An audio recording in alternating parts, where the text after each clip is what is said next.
Welcome back to Limitless Living, the podcast where we explore smarter and more effective ways to live pain-free. I'm your host, Sean, and I'm so glad that you are here with me today. If you've ever found yourself wondering, how long is it going to take for me to feel better? Or maybe, why isn't my recovery moving faster? Well, this episode is for you. Recovering from pain is a journey. It is not a sprint. But what does that journey really look like? How long does it take to go from pain to freedom? And what are some milestones along the way? In today's episode, we are going to be breaking all of that down. We're also going to explore a realistic recovery timeline, the phases of healing, and why patience and consistency are your greatest allies. Whether you are recovering from an injury, chronic pain, or surgery, this episode will help you set expectations and give you the tools to navigate the process with confidence.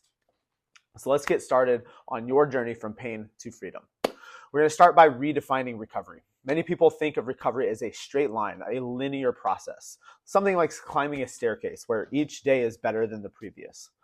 But in reality, recovery is much more like a winding road. It's filled with ups and downs and detours along the way. And here's why. Pain and healing are influenced by a large plethora of different factors. Your physical condition, your mental health, your environment, and even your daily habits. Recovery is not just about fixing an injury or a symptom. It is about rebalancing the entirety of the system at play. And understanding this can help you manage not only frustration, but also set realistic expectations along the way. So instead of asking yourself, why am I not better yet? You can start to shift that mindset more towards what progress have I made and what is the next step beyond here. To make sense of recovery, we are going to break it down into three distinct phases. Phase one is what we're going to call acute recovery, and this happens from the 0 to the 4-week mark. This is the immediate phase after an injury or the onset of pain. The focus here is on managing inflammation, reducing pain, and preventing further damage or further injury. Think of this phase as damage control. You might be icing an injury, taking prescribed medications, or engaging in very, very light asymptomatic movement. Progress can feel slow here, but even small gains like standing or walking without those painful irritations are major wins. From there, we go into phase two, what we'll call rebuilding and restoration, happening generally between weeks 4 and 12. This phase is where the real work begins. You're going to start building strength, flexibility, and functional movement patterns.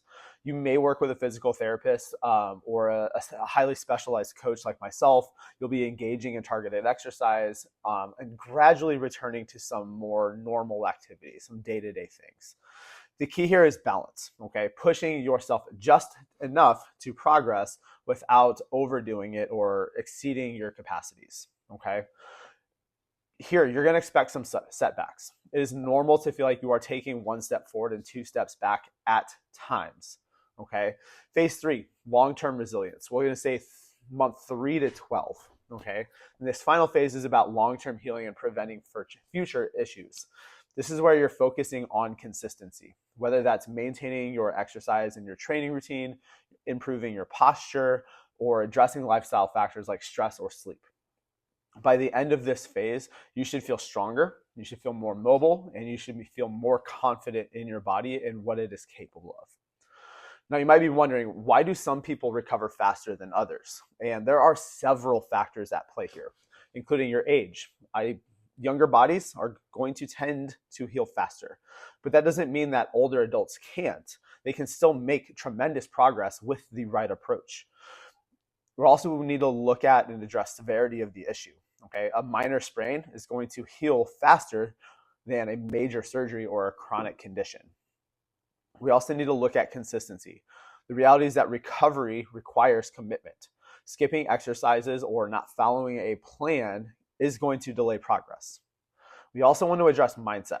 Stress, anxiety, and a negative outlook or perspective can actually slow healing by increasing inflammation and tension in the body. It is important to avoid comparing your timeline to somebody else's because those things are never going to sync up perfectly. Your journey is very much unique to you, and focusing on your own progress is the best way to stay motivated. Recovery is full of milestones. They're going to be both big and they're going to be small. Here are a few that you might want to look at and celebrate along the way. right? So within week 1, reduced swelling, improvement in sleep, and or less acute pain. In week 4, start to look at regaining basic mobility, like walking or performing daily tasks with much more ease. By week 8, we should be looking at increasing strength, less reliance on medication, and better range of motion. Month 6 and beyond, things like recovering to activities that you love, whether that's playing with your kids, hitting the gym, or hiking without fear of pain returning. Always remember that every small step forward is a victory. You want to celebrate those wins, no matter how minor they may seem to you. Promise you they're much bigger than you're giving them credit for.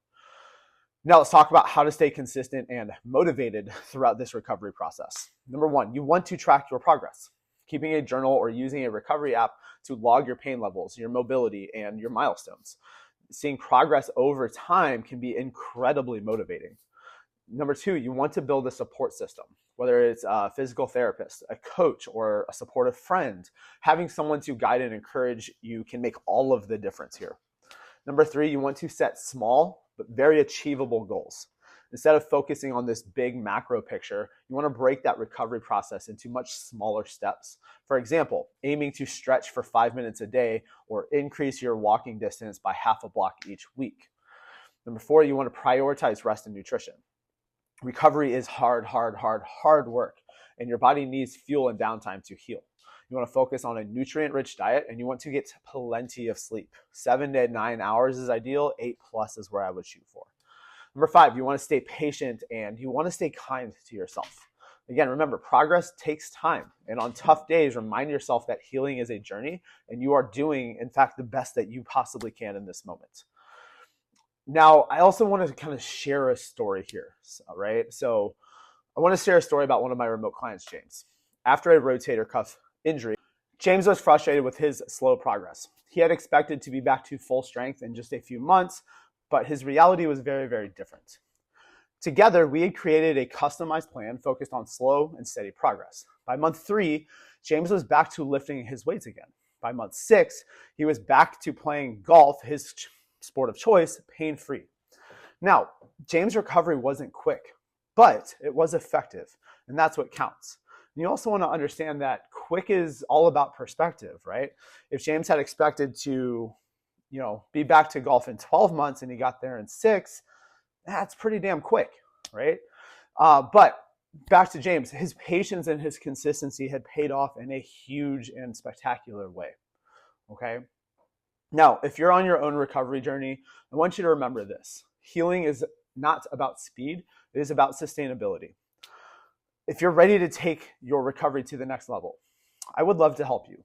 I offer personalized remote coaching to guide you through every phase of the process, from pain to freedom. You can visit my Instagram page. It's at Coach Shawn, CoachShawnn. I'm on, obviously, YouTube, Facebook, all those things, and shoot me a DM. I want to ask some questions because I want to make sure that I can help you before I accept you as a client. I also want to make sure that I can lay out a roadmap that makes sense to you, that you can feel confident in, that you can buy into before we even move forward with the coaching process.